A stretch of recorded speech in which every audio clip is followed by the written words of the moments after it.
স্বামী স্ত্রীর যেটা খেয়াল রাখতে হবে সেটা হচ্ছে স্বামী স্ত্রীর উভয়ের স্যাক্রিফাইসের মানসিকতা থাকা লাগবে। স্যাক্রিফাইস, আওয়াজ করে আমার সাথে সাথে বলেন স্যাক্রিফাইস। এই স্যাক্রিফাইস ছাড়া দাম্পত্য জীবন টিকবে? দুইজনেই যদি ঝগড়া করে, দুইজনেই যদি রেগে যায়, ঝামেলা আছে না নাই? স্বামী রেগে গেলে স্ত্রীকে থেমে যেতে হয়, আবার স্ত্রী রেগে গেলে স্বামীকে থেমে যেতে হয়। স্বামীও যদি রেগে যায়, স্ত্রীও যদি রেগে যায়, তাহলে তৃতীয় বিশ্বযুদ্ধ বেঁধে যাবে, ঠিক না? এই জন্য রেগে গেলেন তো হেরে গেলেন, রাগা যাবে না। স্বামী যদি রেগে যায়, স্ত্রী থেমে যেতে হবে। স্ত্রী যদি রেগে যায়, স্বামী থেমে যেতে হবে।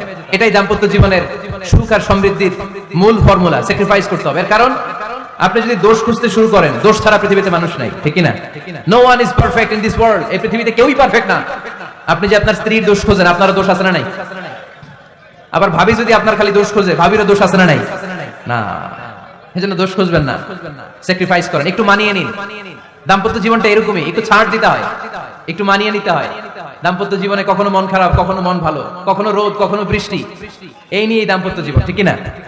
তাহলে দাম্পত্য জীবনে যদি আমরা সুখ পেতে চাই, সকল নবদম্পতিকে বলবো একটু ছাড় দেওয়ার মানসিকতা বিল্ড আপ করেন, একটু মানিয়ে নেন, একটু মানিয়ে নেন, একটু ছাড় দেন, একটু মিলেমিশে চলেন। এক স্যাক্রিফাইস আমাদের জীবনটারে, আমাদের দাম্পত্য জীবনটাকে একটা জান্নাতি দাম্পত্য জীবন বানাই দিবে, ঠিক কিনা?